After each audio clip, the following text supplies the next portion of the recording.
나는 김민호 45살이다. 사람들은 중년을 인생의 황금기라고 부른다. 하지만 내 삶은 그 말과는 달리 늘 조심스럽고 불안정한 균형 위에 서 있는 듯했다. IT 엔지니어로서의 내 커리어는 안정적인 듯 보였지만 사실 늘 쫓기듯 살았다. 매일 아침 7시 반에 지하철을 타고 강남의 빌딩 숲으로 향했다. 사람들 틈에 끼어 꾸벅꾸벅 졸기도 하고 이메일을 확인하면서 미묘한 긴장을 안고 하루를 시작했다. 회사에서는 늘 바쁘게 돌아갔다. 프로젝트 마감, 클라이언트 미팅, 그리고 밤늦도록 남아 붙잡아야 하는 에러들.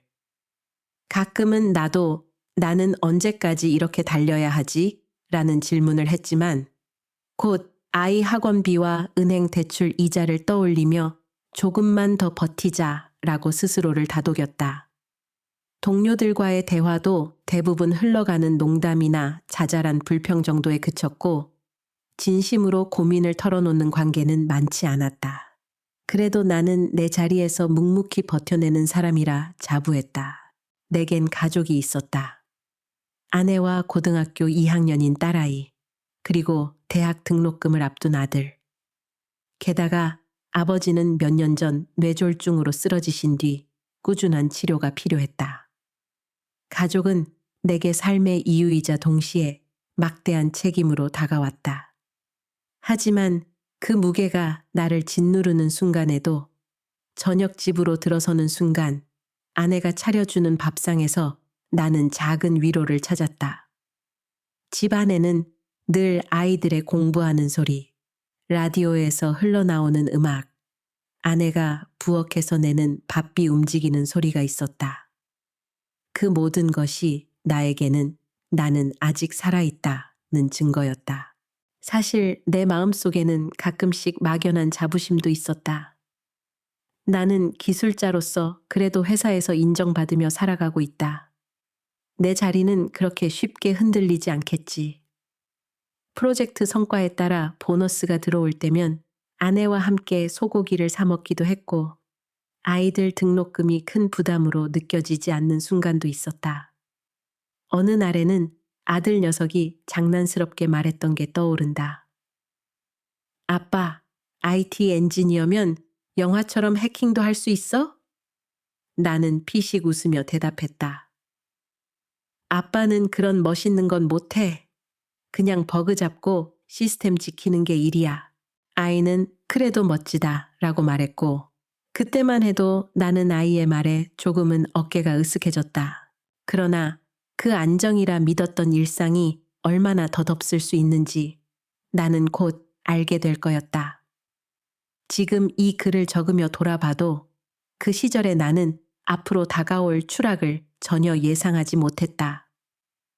회사라는 거대한 빌딩이 곧 나를 싸늘하게 밀어낼 거란 걸, 퇴근길에 성수대교 위를 지날 때 스쳐가는 바람이 내게 속삭이고 있었는지도 모르겠다.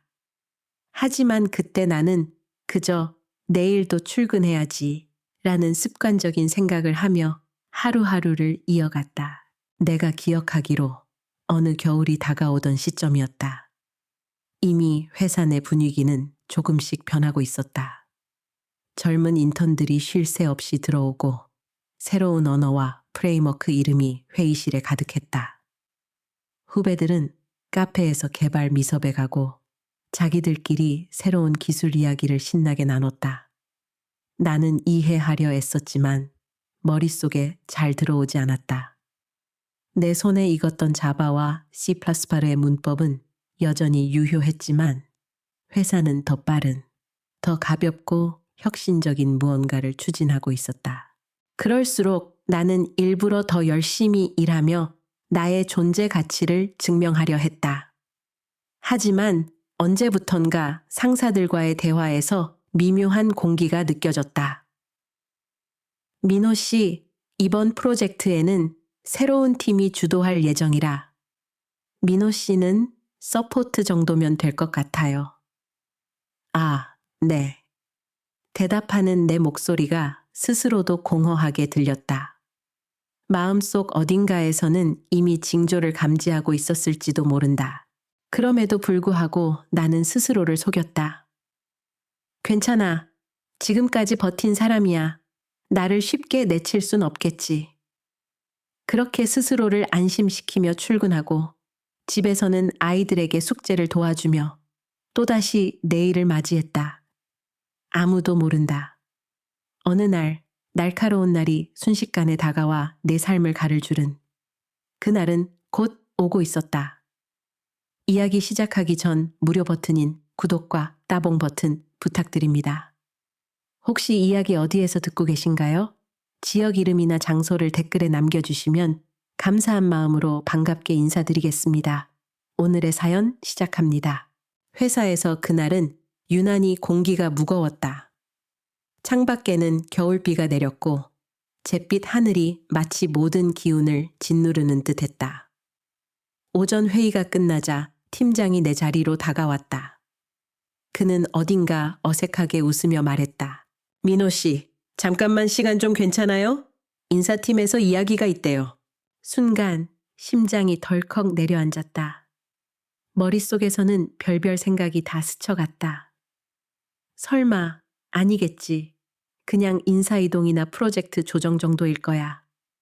억지로 마음을 다독이며 따라 나섰다. 인사팀 회의실에 들어서자 차가운 커피 향과 정돈된 서류들이 보였다. 총무부장은 무표정하게 종이를 들고 있었다.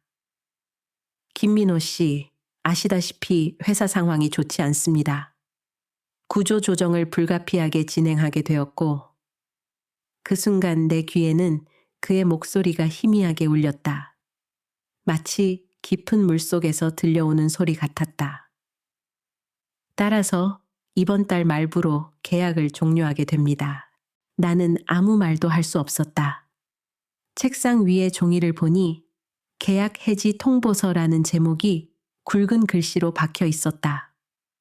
서명란이 있었지만 그 순간 펜을 잡을 힘조차 나지 않았다. 머릿속이 하얘지고 자리 밑에 다리가 무너져 내리는 것 같았다. 죄송합니다, 민호 씨. 그동안 고생 많으셨습니다. 부장의 기계적인 말에 나는 무언가 대답해야 했지만 목구멍이 꽉 막힌 듯 아무 소리가 나오지 않았다. 억지로 미소 같은 표정을 지어 보였지만 그것은 웃음이라기보다 일그러진 표정에 가까웠다. 회의실을 나서는 순간 사무실의 공기는 이전과 똑같이 돌아가고 있었다. 후배들은 다른 프로젝트 회의를 하며 키보드 소리를 탁탁 두드리고 있었고 어떤 이는 퇴근하고 막걸리 한잔 하자는 농담을 던졌다. 나는 그 속에서 이제 더 이상 나의 자리가 없다는 사실을 실감했다. 내 의자가 그대로 눈앞에 있는데도 그것은 이젠 남의 것처럼 느껴졌다. 자리에 돌아와 서랍을 열어 사진 한 장을 꺼냈다. 가족 사진, 아내와 두 아이가 환하게 웃고 있는 모습이었다. 그 사진을 바라보고 있자니 갑작스레 현실이 내 가슴팍을 후려쳤다. 나는 이제 그들에게 무엇이 될까? 지켜줄 수 있을까? 그런 생각이 떠오르자 눈가가 시큰해졌다. 하지만 사무실 한복판에서 눈물을 보일 수는 없었다. 나는 급히 노트북을 닫고 인사를 건너뛰고 마치 도망치듯 빌딩을 빠져나왔다. 밖으로 나오자 차가운 겨울 바람이 얼굴을 스쳤다. 그것은 정신을 일깨우는 듯하면서도 동시에 더욱 공허함을 키우는 바람이었다. 가슴 안쪽에서 뜨거운 무언가가 올라왔지만 어쩐지 울음은 끝내 나오지 않았다. 대신 무거운 돌덩이가 명치에 걸린 듯 숨이 막혔다. 지하철역으로 향하는 발걸음은 마치 낯선 사람의 것이었다. 늘 출퇴근하던 길인데 오늘만큼은 세상이 완전히 달라 보였다. 광고판에 번쩍이는 불빛들도 제잘되며 떠드는 학생들도 전부 나와는 상관없는 어느 다른 세계 사람들 같았다.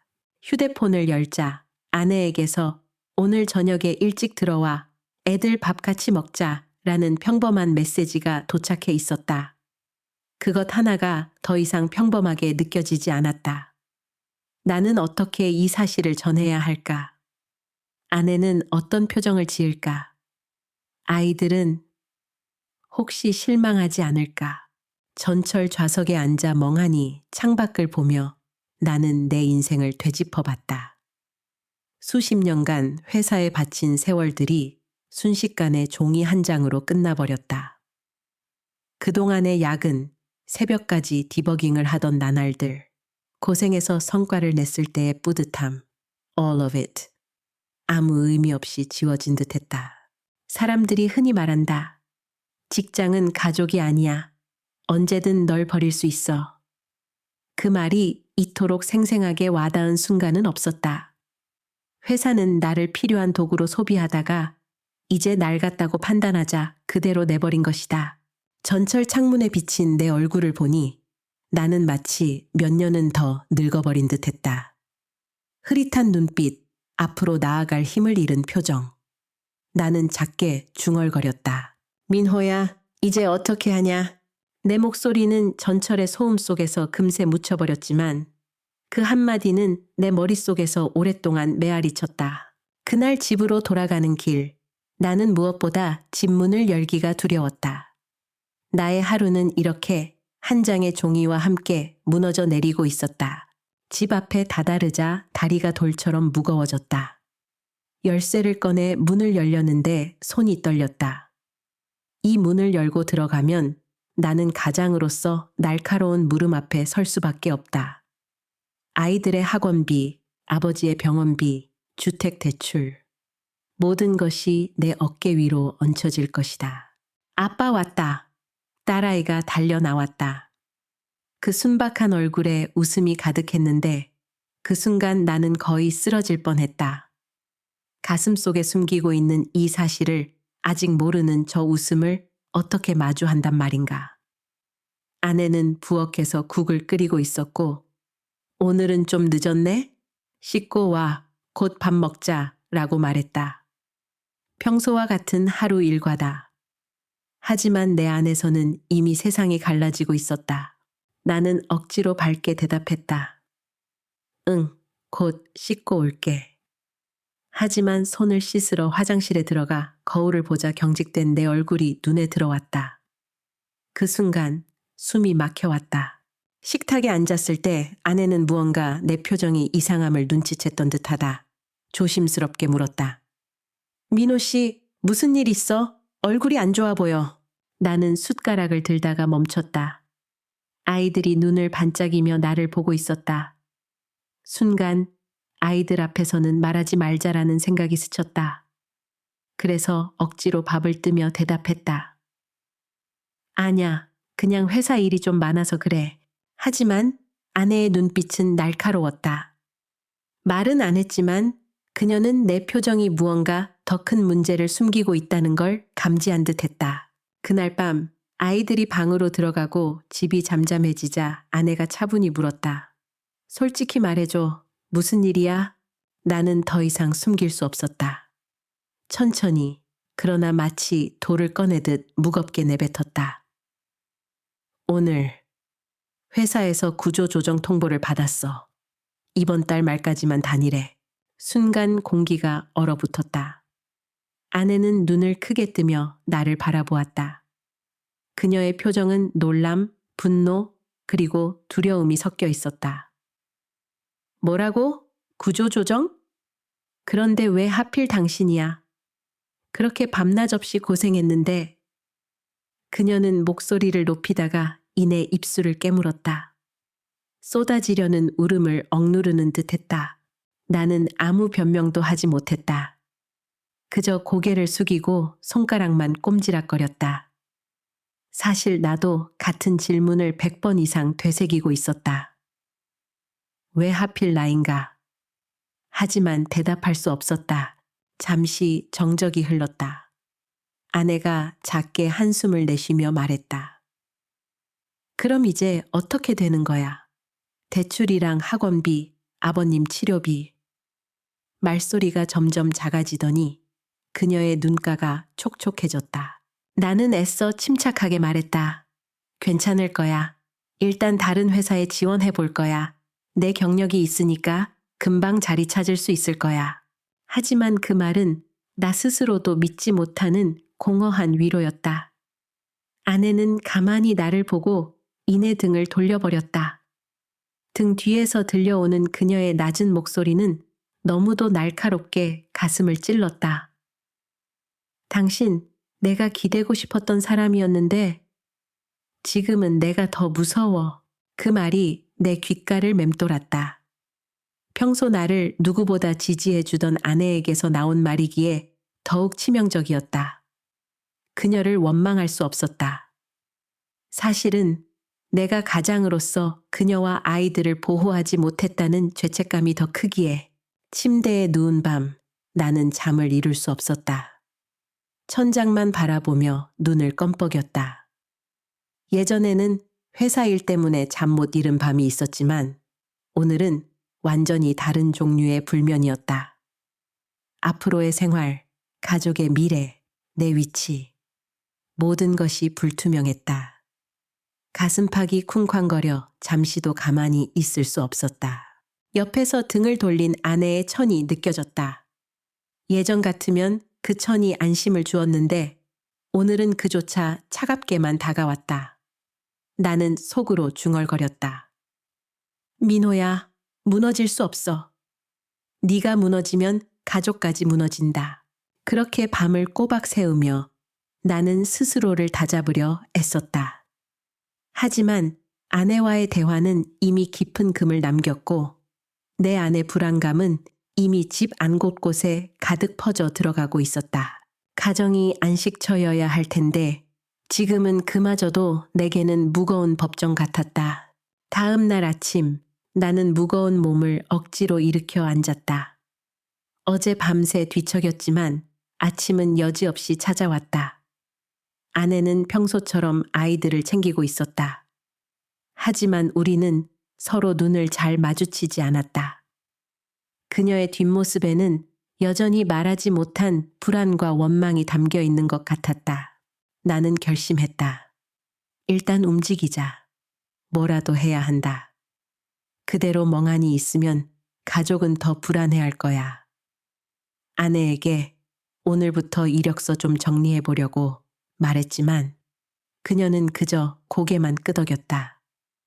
평소 같으면 잘 될 거야, 화이팅 이라며 웃음을 지었을 텐데 오늘 그녀의 침묵은 칼날처럼 날카롭고 무거웠다. 컴퓨터를 켜고 수년 만에 다시 취업 사이트에 들어갔다.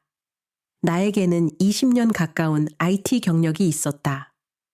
대형 SI 프로젝트, 서버 관리, 네트워크 최적화, 심지어 내부 보안까지. 이 정도면 다른 회사에서도 분명 필요할 거라 스스로를 위로했다. 하지만 결과는 기대와 달랐다. 지원서를 여러 군데에 제출했지만 돌아오는 답변은 늘 같았다. 귀하의 경력은 훌륭하나 저희가 찾는 인재상과는 맞지 않습니다. 혹은 면접 초대까지 갔다가 최종적으로 담당자가 조심스레 말하곤 했다. 사실 연령이 조금 부담스럽습니다.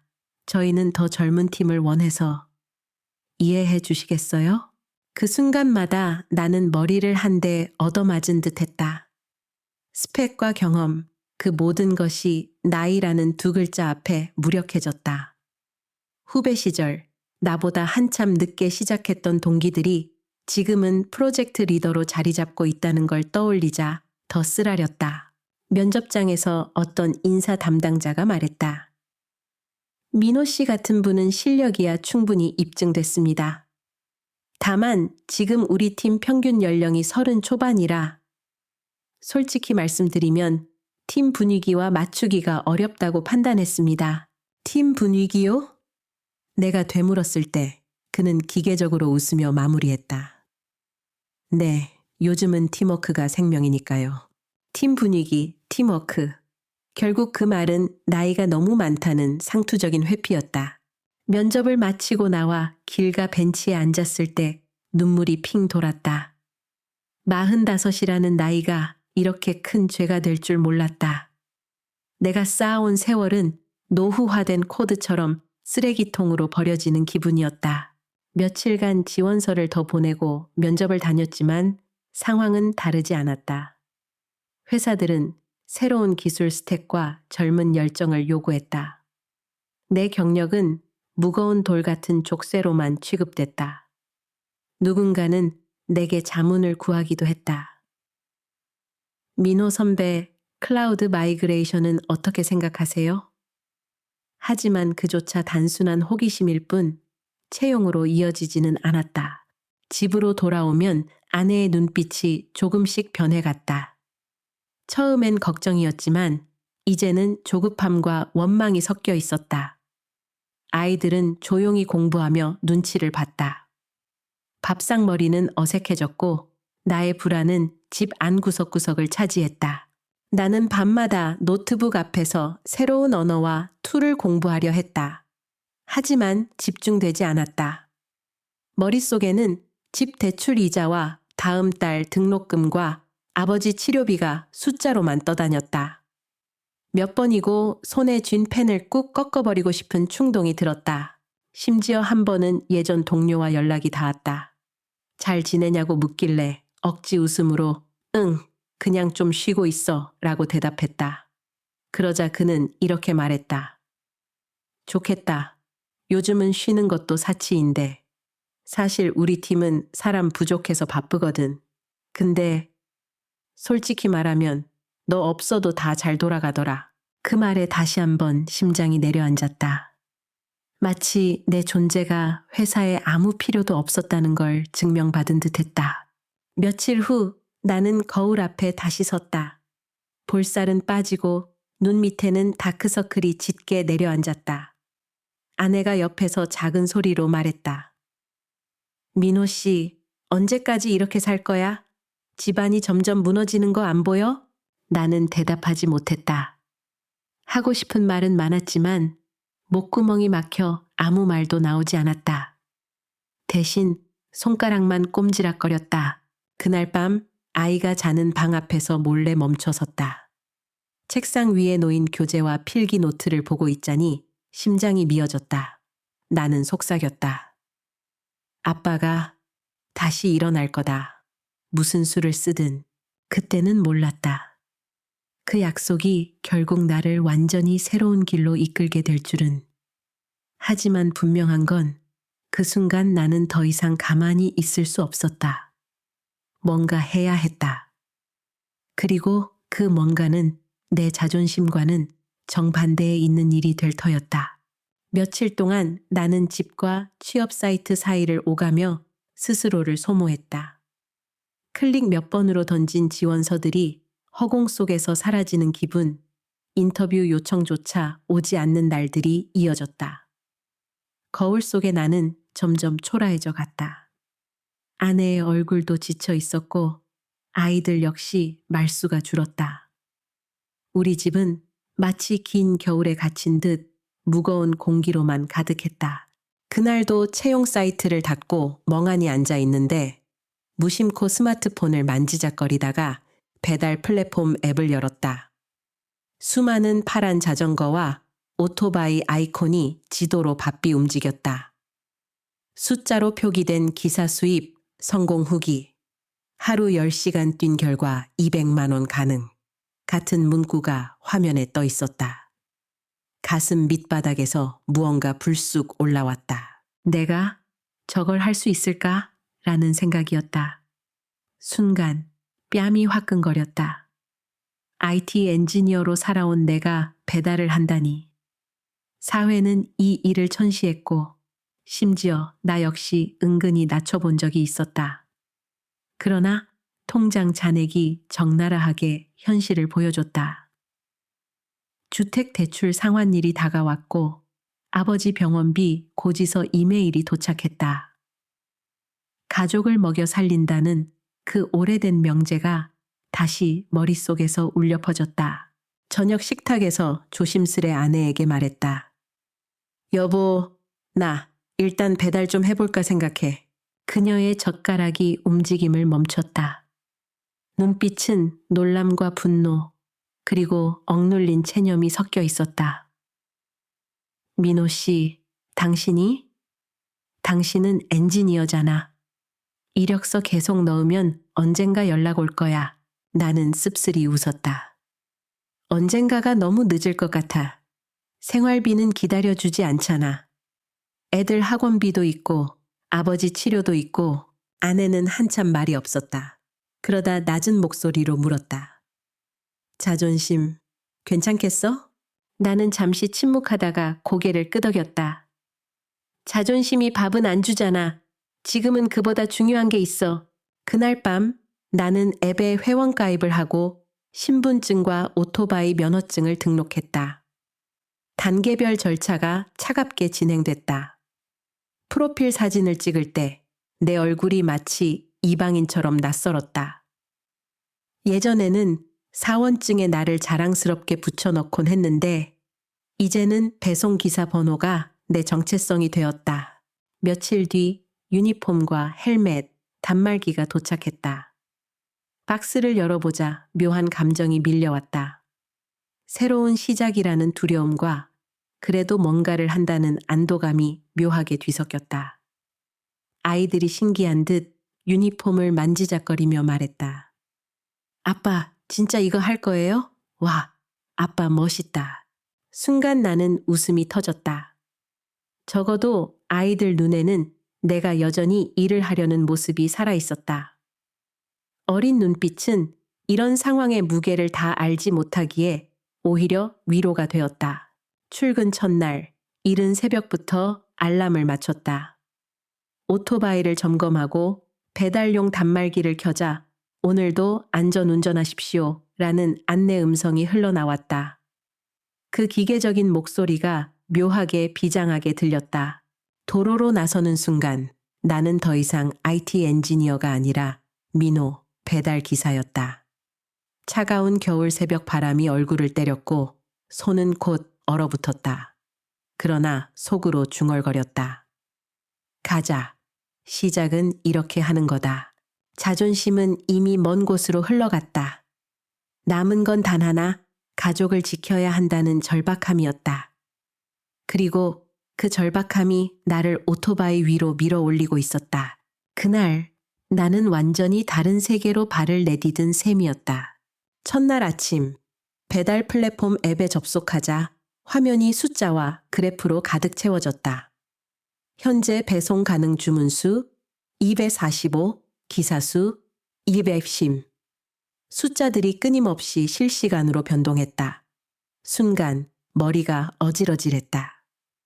이 주문 남의 손에 뺏기기 전에 잡아야 한다는 의미였다. 처음 울린 알림소리. 손가락이 굳어졌다. 화면에 강남 카페, 서초, 오피스라는 주문이 뜨자 본능적으로 수락 버튼을 눌렀다. 그런데 곧바로 단말기에 붉은 글씨가 떠올랐다. 지연 위험. 12분 이내 도착 요망. 12분? 나는 입에서 소리를 내며 황급히 오토바이에 시동을 걸었다.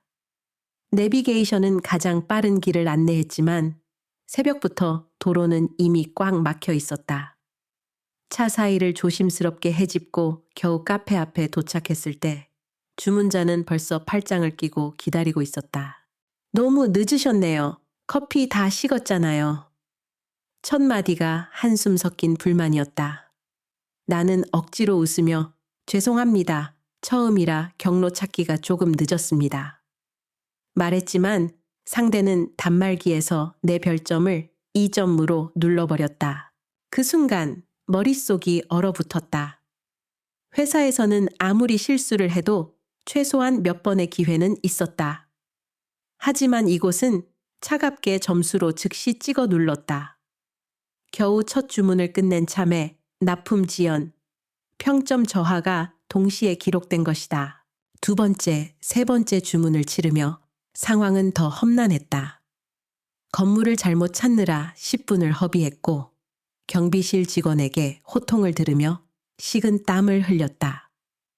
가파른 언덕길에선 오토바이가 힘들어 끽끽 소리를 냈고 엘리베이터를 기다리며 다른 기사들이 앞서가는 걸 바라만 봐야 했다. 점심시간 무렵 나는 이미 땀과 차가운 바람에 녹초가 되어 있었다. 회사 사무실에서 코드를 치던 내 모습은 사라지고 나는 몇 분 안에 완료해야 한다는 숫자에 쫓기는 하나의 점으로 전락했다. 휴대폰 화면에는 현재 순위 154위 210명이라는 랭킹이 떠 있었다. 참담했다. 내가 하는 일의 성패가 이런 숫자 몇 개로 매겨진다니 그것만으로도 모멸감이 밀려왔다. 그러나 이상한 일도 있었다. 오토바이를 몰고 도심을 달리며 신호등 앞에 서면 내 심장은 오히려 거칠게 살아있다는 것을 느꼈다.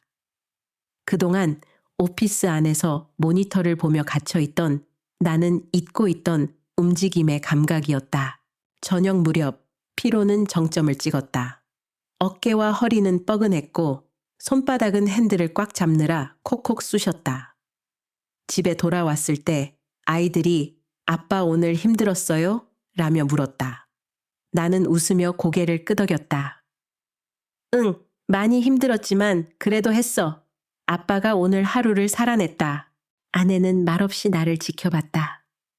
감정이 복잡하게 섞인 눈빛이었지만 적어도 이번에는 원망보다는 조금의 안쓰러움이 있었다. 그날 밤 이불 속에서 나는 다시 휴대폰을 켜들었다. 평점 2점이라는 기록이 여전히 선명하게 보였다. 하지만 나는 속으로 다짐했다. 엔지니어로서 문제 해결을 하던 사람이잖아. 이 시스템도 결국은 패턴이 있을 거야. 길을 찾고 데이터를 파악하면 해낼 수 있다. 몸은 지쳐 있었지만 머릿속에서 작은 불꽃 같은 희망이 피어나고 있었다. 나는 단순히 기계적으로 배달을 하는 사람이 아니라 여전히 문제 해결사일 수 있지 않을까? 그리고 그 희망은 앞으로 내가 새로운 길을 걸어가게 하는 작은 불씨가 되었다. 둘째 날 첫 주문부터 엉망이었다. 아침 러시아워의 강북 한복판을 달리고 있는데 방향을 잘못 잡아 반대편 차선으로 들어서 버린 것이다. 뒷차 경적이 연달아 울려대고 나는 땀이 비 오듯 쏟아졌다. 결국 고객에게 늦었고 또다시 낮은 평점이 추가됐다. 의기소침해 있던 그때 오토바이를 탄 한 사내가 내 곁으로 달려왔다. 나보다 한참 젊어 보이는 그는 헬멧 너머로 싱긋 웃으며 말을 건넸다. "아저씨, 초보시죠? 저랑 같은 데서 자주 보이던데."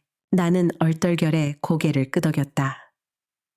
"네, 어제부터 시작했어요." "아, 그럼 고생 좀 하시겠네. 처음엔 다 그래요. 잠시 뒤에 저도 같은 방향이니까 따라오시죠." 그는 이름이 박준호였다. 29살, 군 제대 후 정규직을 얻지 못해 이 일을 하고 있으며 벌써 3년 차라 했다. 그의 오토바이는 낡았지만 유니폼은 깔끔하게 다려져 있었다. 앱 화면을 쓱 보여주며 말했다. "보세요. 이거 도착 예정 시간 뜨잖아요. 근데 이건 그냥 기준일 뿐이에요. 교통 패턴만 조금 익히면 오히려 훨씬 여유롭게 배송할 수 있어요." 나는 놀라서 물었다. "이런 것도 다 계산하면서 다녀요?" 그가 웃으며 대답했다. "당연하죠. 여기선 눈치 싸움이에요. 신호 대기 시간, 빌딩 엘리베이터 속도까지. 요령 생기면 오히려 편해져요." 그날 그는 내게 몇 가지 비밀스러운 노하우를 가르쳐줬다. 대형 오피스 빌딩 앞에서는 미리 주차 자리를 확보해야 한다. 특정 카페들은 픽업 지연이 잦으니 우선순위에서 배제하는 게 현명하다. 같은 동네에서 2건 이상 묶어오는 콤보 요령을 익히면 시간 대비 수익이 훨씬 늘어난다. 박준호는 마치 작은 교관처럼 세세하게 알려주었고 나는 그의 친절이 믿기지 않아 연신 고개를 숙였다. "고마워요. 이런 세계가 있는지 몰랐네요." 그는 피식 웃었다. "전에도 몇 분 보긴 봤는데 아저씨는 뭔가 달라 보여서 왠지 도와드리고 싶었어요. 이상하게도요." 그 말이 어쩐지 가슴에 따뜻하게 들어왔다. 회사에 있을 땐 경쟁과 정치 속에서 진심 어린 도움을 받기가 힘들었는데 이 낯선 거리 위에서 만난 청년이 오히려 진짜 동료처럼 느껴졌다. 며칠이 지나면서 나는 그의 조언 덕에 조금씩 적응했다. 배송 시간이 단축됐고 고객 불만도 줄어들었다. 단말기 화면 속 내 순위가 조금씩 올라갈 때마다 묘한 성취감이 스며들었다. 어느 비 오는 날, 나는 빗속에서 오토바이가 미끄러져 아슬아슬하게 넘어질 뻔했다. 그때 옆에 있던 박준호가 황급히 손을 뻗어 내 오토바이를 잡아줬다. 우리는 비를 맞으며 한 모퉁이에 주차해 함께 컵라면을 먹었다. 뜨거운 국물이 목을 타고 내려가자 그동안 얼어붙은 감정이 조금씩 녹아내렸다. 민호 아저씨, 힘드시죠? 근데 이상하게 이 일도 뿌듯할 때 있어요. 내가 전달한 음식을 누군가 맛있게 먹는 걸 생각하면 그냥 내가 세상하고 연결됐다는 기분? 뭐 그런 거요. 나는 미소 지으며 대답했다. 예전엔 내가 서버를 지키고 코드를 짜서 시스템을 안정화시키는 게 세상의 연결이라고 생각했는데 지금은 오토바이 타고 도시를 달리는 게 연결 같아. 이상하지? 그와 눈을 마주보며 웃었다. 오랜만에 사람이 사람에게 건네는 진심이 느껴졌다. 그날 이후 우리는 서로의 주문을 챙겨주고 힘들 땐 잠깐 커피를 함께 마셨다. 회사에서 경쟁자로만 서로를 보던 시절과 달리 여기서는 그저 인간 대 인간으로 만나 서로 버티며 하루를 견뎌냈다. 나는 점점 깨닫기 시작했다. 세상이 내게서 빼앗아간 많은 것들 속에서도 여전히 새로이 주어지는 관계와 배움이 있다는 사실. 그리고 그것이 나를 다시 움직이도록 만드는 연료가 되고 있었다. 며칠 동안 나는 배달 일을 하면서 정말 다양한 사람들을 만났다. 앱 화면에 찍힌 건 단순히 주소와 전화번호뿐이지만 그 문을 두드리면 언제나 전혀 다른 세계가 펼쳐졌다. 한 번은 고급 아파트 단지에 들어갔다. 현관부터 보안이 철저했고 로비에는 값비싼 대리석이 반짝였다. 벨을 누르자 문이 살짝 열리더니 젊은 여성이 휴대폰만 바라본 채 나를 힐끔하고는 음식 봉투를 휙 낚아채 갔다. 고맙다는 말도 없었고 눈빛조차 마주치지 않았다. 현관문이 닫히자 마치 내가 존재하지 않았던 것처럼 그 공간은 다시 고요해졌다. 오토바이에 올라타는 순간 나는 인간이 아니라 그저 배달 완료 버튼에 불과한 느낌이 들었다. 반대로 어떤 날은 좁은 반지하 골목에 들어섰다. 습기 냄새가 코를 찔렀고 낮인데도 창문 틈으로 빛이 거의 들어오지 않았다. 문을 열어준 노신사는 허리가 굽어 있었고 작은 방 안에는 벽난로 대신 전기장판 하나가 고개를 숙이고 있었다. 그는 떨리는 손으로 따끈한 국밥 봉지를 받아들고 고맙소, 날도 추운데 고생 많았네 말하며 옷깃을 여며주었다. 그 짧은 순간 묘한 울컥함이 밀려왔다. 화려한 오피스에서 수십 개의 프로젝트 코드를 관리하던 내가 지금은 이 좁은 방 안의 어르신에게 음식 한 그릇을 전해주며 따뜻한 말을 듣는다니. 며칠 후에는 또 다른 고객을 만났다. 중년 남성이 주문을 했는데 문을 열자 낯선 짜증이 그대로 날아왔다. 왜 이렇게 늦었어요? 알고 주문했으면 안 했을걸. 나도 지연된 원인을 설명하고 싶었지만 굳이 변명하려 하지 않았다.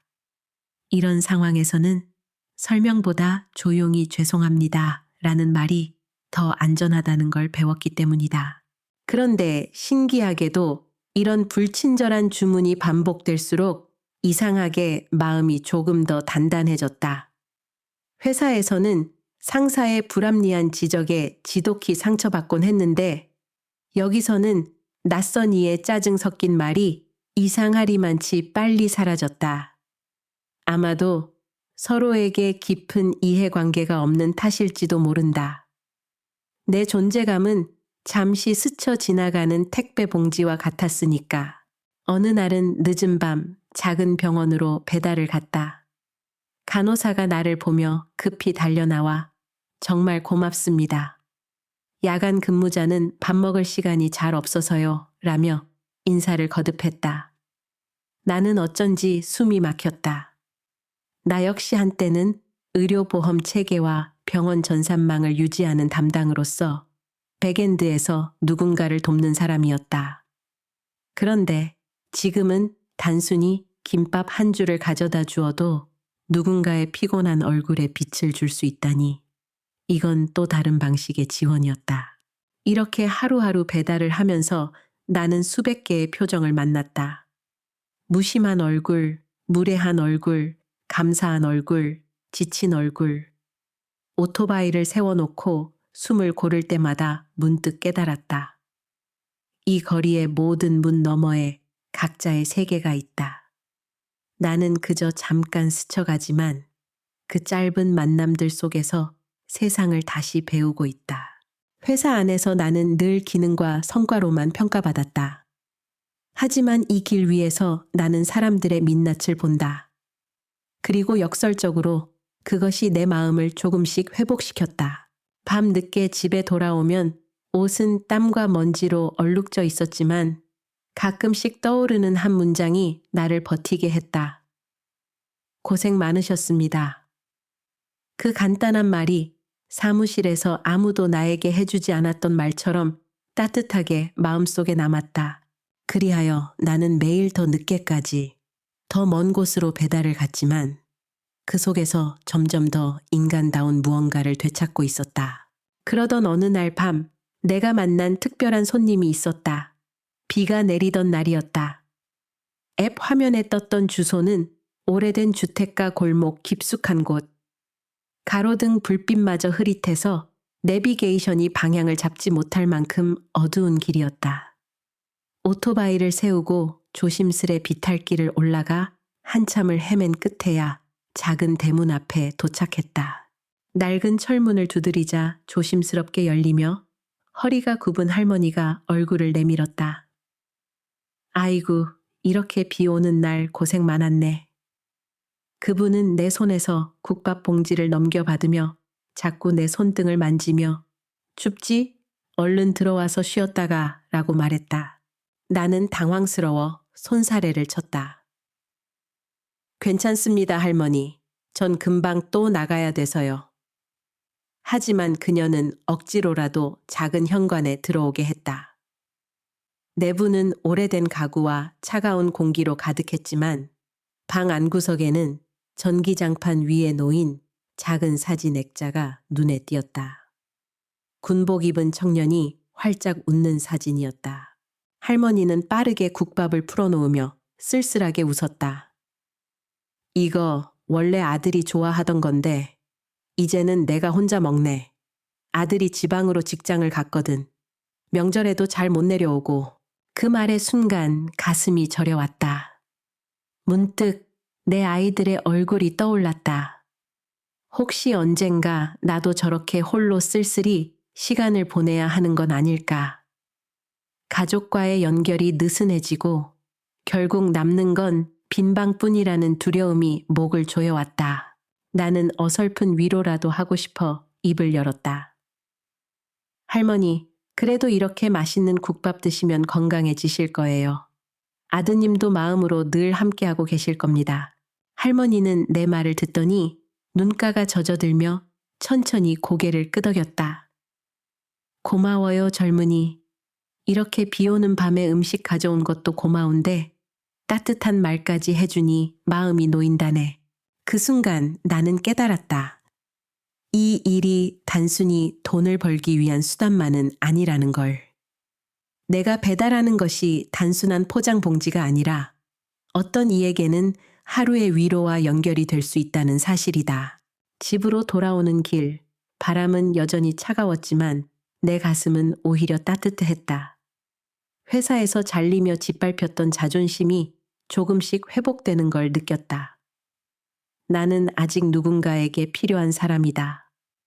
그 깨달음이 온몸을 감싸며 날 위로했다. 집에 도착해 헬멧을 벗자 아내가 현관에 나와 있었다. 젖은 나를 보고 수건을 내밀며 타박 반, 걱정 반의 목소리로 말했다. 이렇게 늦게까지 뛰면 몸 상한다니까. 나는 미소를 지으며 답했다. 괜찮아. 오늘 좋은 분을 만났어. 덕분에 오히려 내가 위로받았다니까. 아내는 고개를 갸웃하며 웃기도 울기도 애매한 표정을 지었다. 그러나 나는 알았다. 방금 만난 그 할머니 덕분에 내 발걸음이 다시 조금 더 단단해졌다는 것을. 이 일은 분명 고되고 위험하고 천대받을 수 있다. 하지만 적어도 오늘만큼은 나는 사회에서 버려진 톱니바퀴가 아니라 누군가의 저녁을 따뜻하게 채워주는 사람이었다. 그 감각은 오래도록 내 안에서 빛처럼 남았다. 며칠 후 예상치 못한 만남이 찾아왔다. 점심시간 무렵 서둘러 배달을 마치고 오피스 빌딩 로비를 나서는데 누군가 내 이름을 불렀다. 민효 씨? 뒤돌아보니 한때 내 옆자리에서 코드 리뷰를 하던 옛 동료 정우석이었다. 그는 깨끗한 셔츠 차림에 무선 이어폰까지 착용하고 있었다. 번듯한 회사원 그 자체였다. 아, 우석 씨. 나는 어색하게 웃으며 헬멧을 벗었다. 와, 정말 오랜만이다. 근데 지금 뭐 하시는 거예요? 잠깐 여기 일 때문에 온 거예요? 나는 잠시 머뭇거리다 결국 솔직히 말했다. 요즘은 배달 일을 하고 있어. 잠깐 아니고 본업으로. 우석의 표정이 순간 굳더니 애써 미소를 지었다. 아, 그렇구나. 뭐 요즘 어디든 힘들잖아요. 사실 저희 팀도 인원 많이 줄었어요. 근데 운 좋게 제가 팀장이 됐거든요. 그의 말은 담담했지만 내 귀에는 오래된 상처 위를 긁는 소리처럼 들려왔다. 나는 억지로 미소 지으며 축하한다고 대답했다. 그러나 속 깊은 곳에서 나를 향한 쓰라린 속삭임이 시작됐다. 내가 한때 이끌던 후배는 팀장이 됐는데 넌 지금 배달을 하고 있지 않냐. 그날 저녁 또 다른 동료에게 전화를 받았다. 회사에서 구조조정에 함께 잘린 선배였다. 반가운 마음으로 받았지만 그의 목소리는 맥이 없었다. 민호야, 나 사실 요즘 집 밖에 잘 안 나간다. 면접도 다 떨어지고 그냥 이불 안에서 하루 종일 누워 있어. 가족 눈치 보기도 힘들고 나 이제 도대체 뭐 해야 하냐. 나는 순간 말문이 막혔다. 그 목소리는 이미 깊게 꺼져가는 등불 같았다. 전화를 끊은 뒤 나는 한동안 멍하니 앉았다. 우석의 성공적인 모습과 선배의 좌절한 모습이 교차하며 나를 흔들었다. 내가 어디쯤 서 있는 걸까? 남보다 못한 건 아닌데 남들만큼 가지도 못하는 애매한 어둠 속에 서 있는 것 아닐까? 배달이 끝나고 집에 돌아왔을 때 아내가 내 얼굴을 보며 물었다. 오늘 무슨 일 있었어요? 표정이. 나는 마지못해 고백했다. 옛날 동료를 만났는데 이제는 팀장이래. 그리고 같이 잘렸던 선배는 집에서 거의 무너져 가고 있대. 아내는 잠시 말이 없다가 내 손을 가볍게 잡았다. 민호 씨, 비교하지 말아요. 그 사람들이랑 당신의 길은 달라. 중요한 건 당신이 여전히 움직이고 있다는 거야. 당신은 서 있기도 힘든 상황에서도 오토바이 타고 길을 달리고 있잖아. 나는 그게 자랑스러워. 그 말에 숨이 멎는 듯 했다. 나는 스스로를 루저라 생각하며 괴로워했는데 아내는 다른 눈으로 보고 있었다. 여전히 움직이고 있다.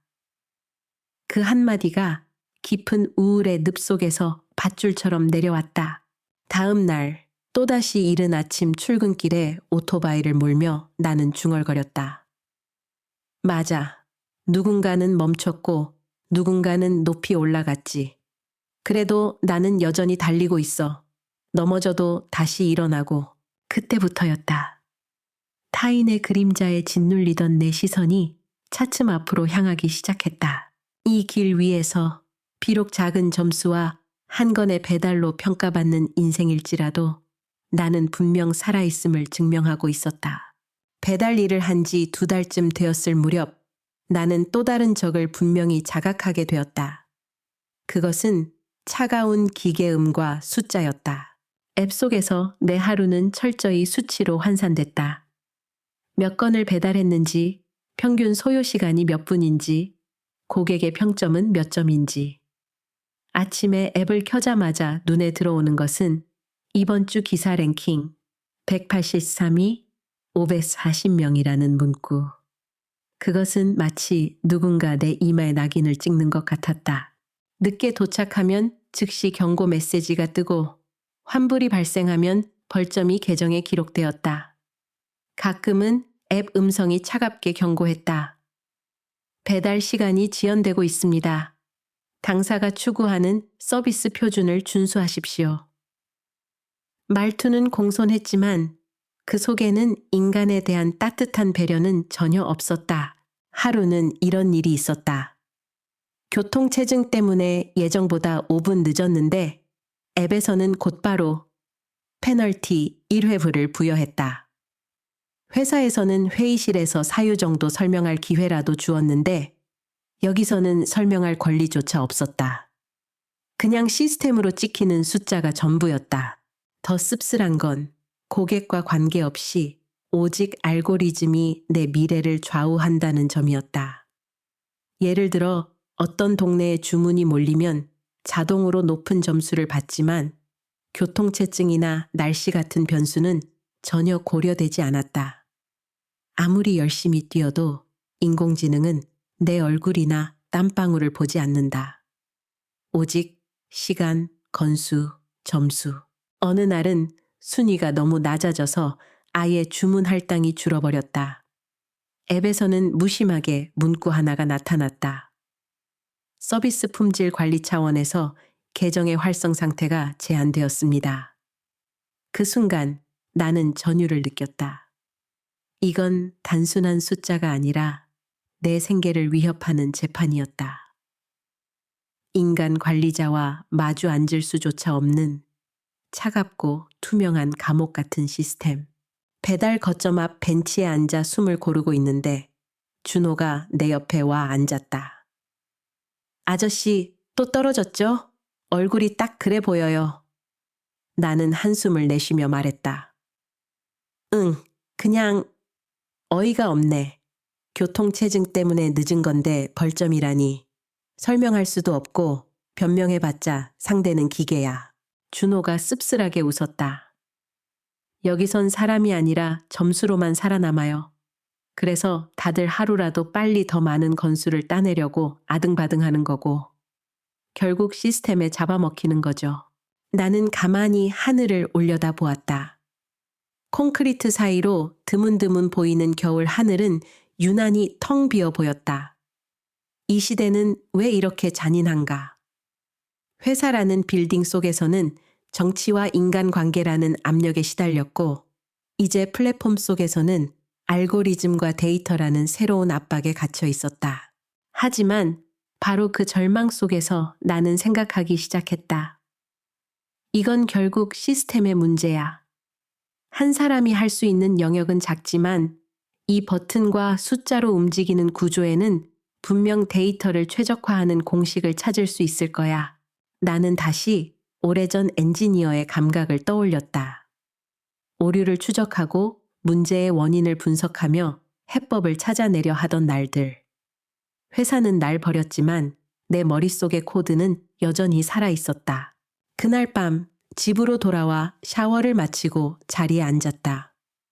녹초가 된 몸은 쉬자고 아우성쳤지만 내 손은 노트북을 켰다. 커서가 깜빡이는 화면 앞에서 나는 속삭였다. 좋아, 이제 내 차례다. 알고리즘이 날 무시한다면 난 말 그대로 역으로 뚫고 나간다. 처음 느껴진 감각은 피곤 대신 묘한 흥분이었다. 절망의 바닥에서 다시 머리가 깨어나는 순간 나는 또 다른 길을 본 듯했다. 그렇게 나는 스스로에게 도전을 건다. 플랫폼의 노예가 아니라 다시 기술자로 살아남겠다. 그날 이후 나는 낮에는 배달을 하고 밤에는 엔지니어로 되돌아왔다. 오토바이를 타며 축적한 데이터, 출근길 교통 흐름, 점심 저녁 피크타임, 특정 건물의 엘리베이터 대기 시간, 이 전부 머릿속에 흩어져 있었다. 나는 그것들을 하나하나 메모장에 정리하기 시작했다. 처음에는 그저 습관처럼 적은 기록이었다. 하지만 늘어난 숫자와 표들이 하나의 형상을 이루자 내 안에서 한 가지 아이디어가 떠올랐다. 내가 직접 배달 경로를 최적화하는 프로그램을 만들어 보자. 회사에 다닐 때 익숙했던 파이썬과 알고리즘을 다시 꺼냈다. 지도 API를 불러오고 교통 패턴을 반영해 다익스트라 알고리즘을 변형했다.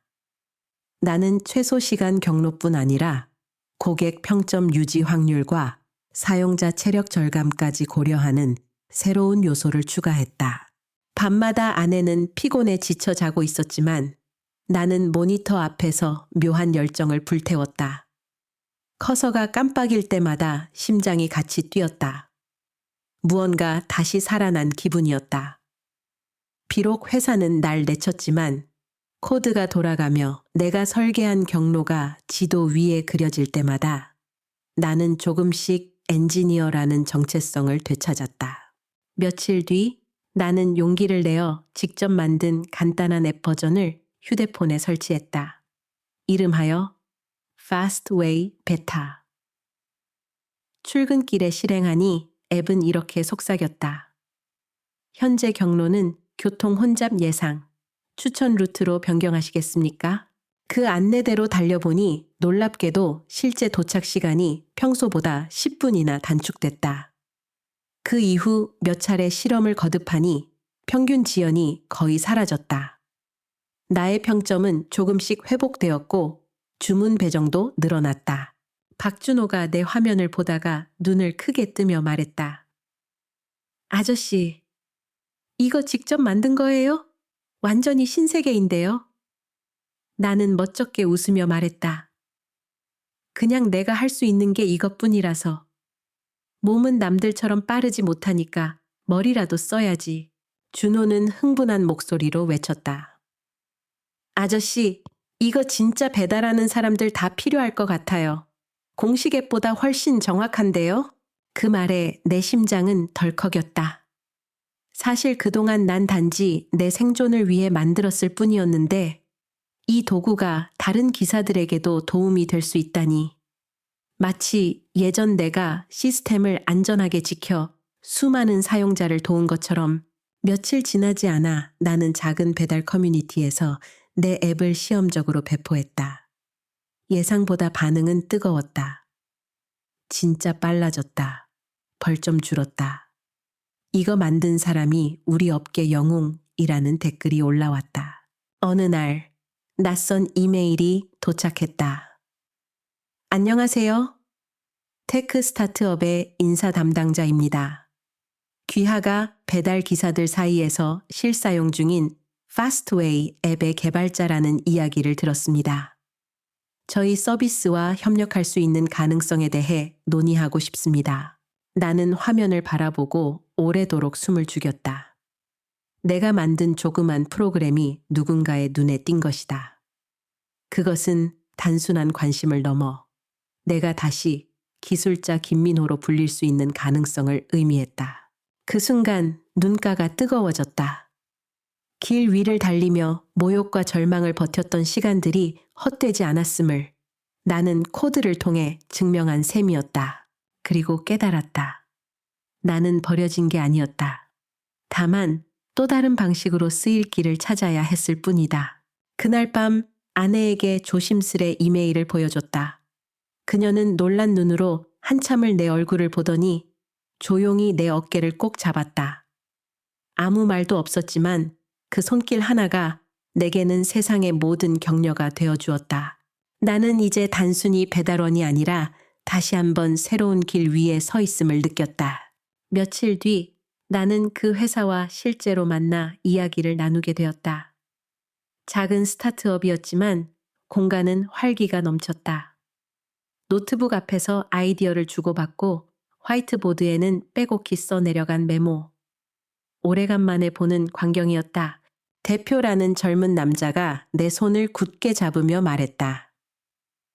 김민호님, 저희가 이미 기사 몇 분을 통해 파스트웨이 앱을 테스트해 봤는데 성능이 정말 인상적이었습니다. 저희가 구상 중인 라스트마일 물류 서비스와 시너지가 엄청날 것 같아요. 그의 말은 오랜만에 누군가 내 기술을 인정해 준 순간이었다. 말끝마다 고개를 끄덕이면서도 속으로는 묘한 긴장과 두려움이 울렁거렸다. 과연 내가 아직도 이 세계 속에서 통할 수 있을까? 어느새 나는 이 동네 배달 기사로 스스로를 좁혀왔던 터라 다시 개발자라는 자리에 선다는 게 반가우면서도 낯설었다. 대표는 제안했다. 정식 합류를 원하신다면 협의해보고 싶습니다.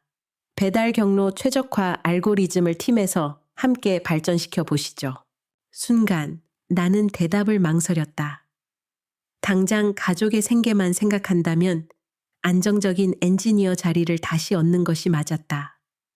하지만 지금 내 하루는 오토바이 핸들과 도시의 바람, 그리고 고객들의 얼굴로 이루어져 있었다.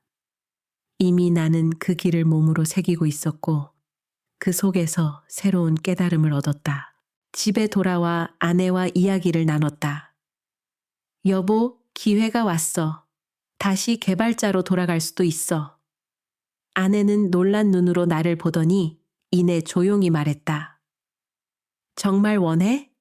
다시 사무실에 앉아 밤늦도록 코드에 매달리는 삶을? 나는 한동안 대답하지 못했다.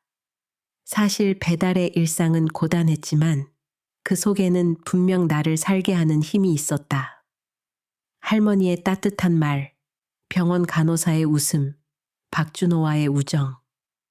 그것들은 회사 사무실에서는 얻기 힘든 보물이기도 했다. 솔직히 말하면 아직 잘 모르겠어. 회사의 자리로 돌아가고 싶기도 하지만 이 길 위에서 배운 것도 놓치고 싶지 않아.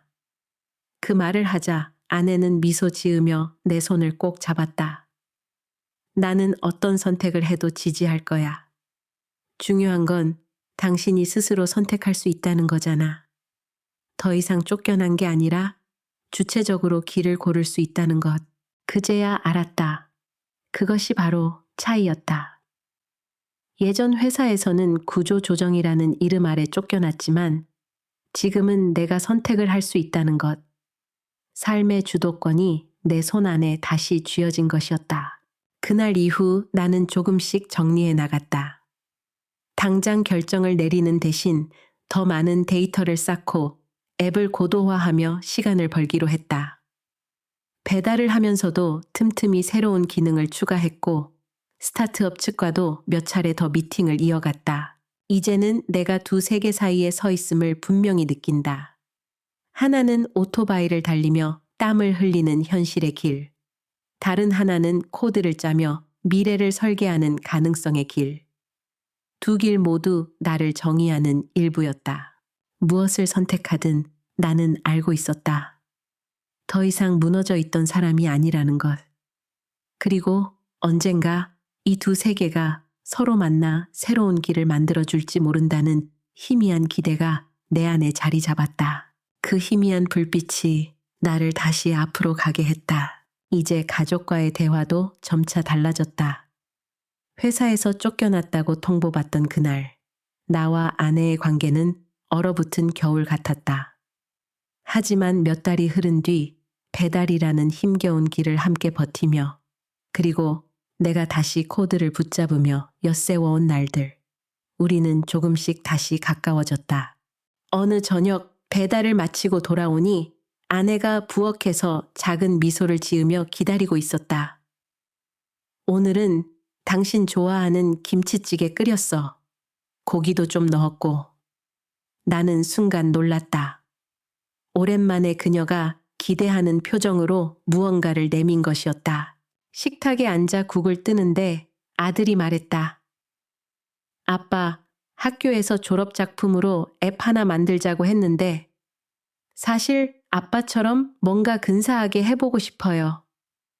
나는 숟가락을 내려놓고 아들의 눈을 똑바로 바라봤다.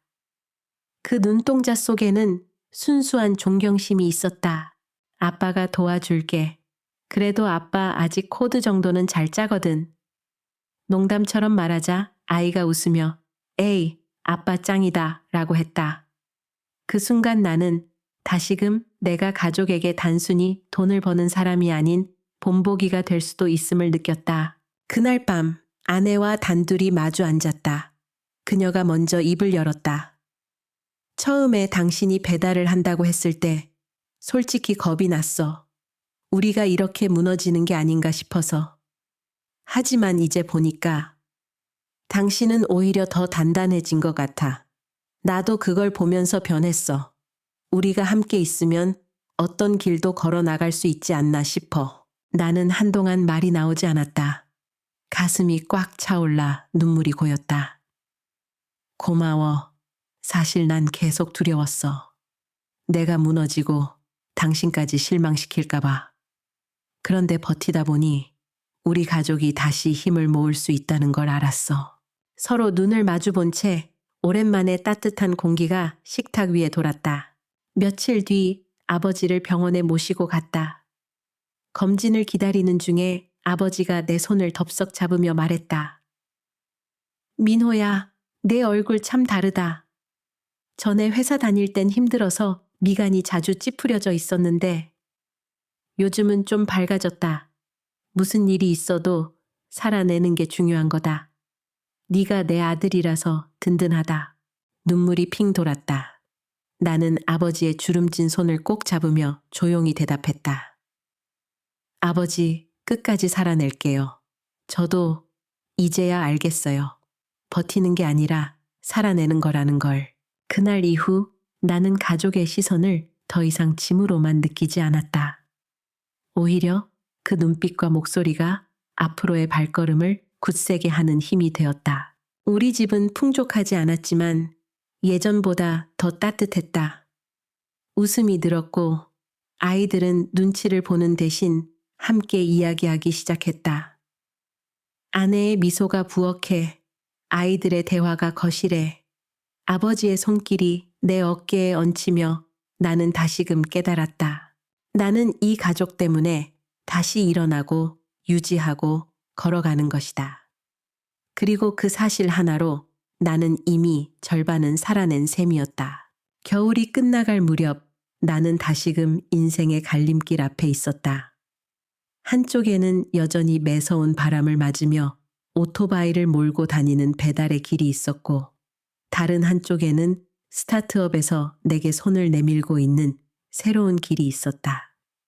그 어느 것도 확실한 안전망을 약속하지는 않았다. 스타트업 대표에게서 또 한 번 연락이 왔다. 김민호님, 저희 팀 합류 여부는 급히 결정하실 필요는 없습니다. 다만 선배님 같은 분이 필요하다는 건 계속 변함없습니다. 나는 메시지를 읽고 휴대폰을 내려놨다. 거실 한가운데서 아이들이 까르르 웃고 있었고 아내는 부엌에서 조용히 설거지를 하고 있었다. 그 평범한 장면이 온 세상 부귀보다 더 소중하게 느껴졌다. 내가 무엇을 선택하든 지켜야 할 이유는 바로 저기 있구나. 밤에 이불 속에서 아내에게 조심스레 말했다. 여보, 아직은 결정하지 않을래. 배달도 계속하면서 동시에 개발도 이어가고 싶어. 안정적인 한 선택을 고르는 것보다 지금은 두 가지를 다 붙들고 싶어. 아내는 내 말에 잠시 생각하더니 고개를 끄덕였다. 좋아. 중요한 건 당신이 스스로 고른다는 거니까. 난 그걸로 충분해. 그날 이후 나는 이중의 삶을 살았다. 낮에는 여전히 배송을 다니며 사람들의 삶을 스쳐 지나갔고 밤에는 코드를 분석하며 파스트웨이를 개선했다. 가끔은 비 오는 새벽길에 오토바이를 몰며 가슴이 철렁했지만 동시에 머릿속에서는 이 상황을 데이터로 어떻게 모델링할 수 있을까가 떠올랐다. 세상은 여전히 무정하고 차가웠지만 내가 그 속에서 의미를 길어 올릴 수 있음이 나를 단단히 붙잡아 주었다. 나는 이제 더 이상 단순히 쫓겨난 중년이 아니었다. 한 길이 막히면 다른 길을 뚫는 법을, 그리고 그 길 속에서도 여전히 내 존재 가치를 증명할 수 있다는 걸 배웠다. 어느 날 다시 그 할머니 집에 음식을 배달했다. 이번에도 허리가 굽은 채 문을 열며 말했다. 오, 또 우리 청년이 왔네. 덕분에 잘 지내고 있어. 나는 웃으며 음식을 내밀었다. 할머니, 청년은 이제 좀 무리네요. 그냥 아직 달릴 수 있는 아저씨 정도로 합시다. 할머니는 천천히 웃었고 그 웃음 속에서 마음이 따뜻해졌다. 그 모습을 떠올리며 오토바이를 몰던 순간 문득 깨달았다. 인생이란 지름길이 아니라 수없이 얽힌 골목길 같은 것. 어떤 길은 막혀 있고 어떤 길은 돌아가야 하고 그리고 어떤 길은 전혀 새로운 출구로 이어지기도 한다. 나는 지금 그 골목길 안에서 헤매고 있지만 최소한 걸음을 멈추지는 않았다. 그리고 그게 전부였다. 끝내 성공하지 못해도 다시 회사의 높은 자리에 앉지 못해도 괜찮다. 나는 여전히 달리고 있고 코드를 쓰고 있고 가족과 함께 웃음을 나누고 있다. 거울 앞에 서서 내 얼굴을 바라봤다. 불안과 상처로 지워졌던 눈빛 속에 이제는 다시 희미한 빛이 깃들어 있었다. 나는 작게 그러나 또렷하게 속삭였다. 민호야, 끝난 게 아니야. 아직 길은 있다. 그리고 나는 다시 오토바이 시동을 걸었다. 목적지는 미정이었지만 그 어딘가에는 분명 내가 나아가야 할 새로운 길이 기다리고 있을 것이다. 오늘 이야기가 재미있으셨다면 구독과 따봉 버튼 부탁드려요. 어디서 보고 계신지 댓글에 남겨주세요. 시청해 주셔서 감사합니다. 건강한 하루 보내세요.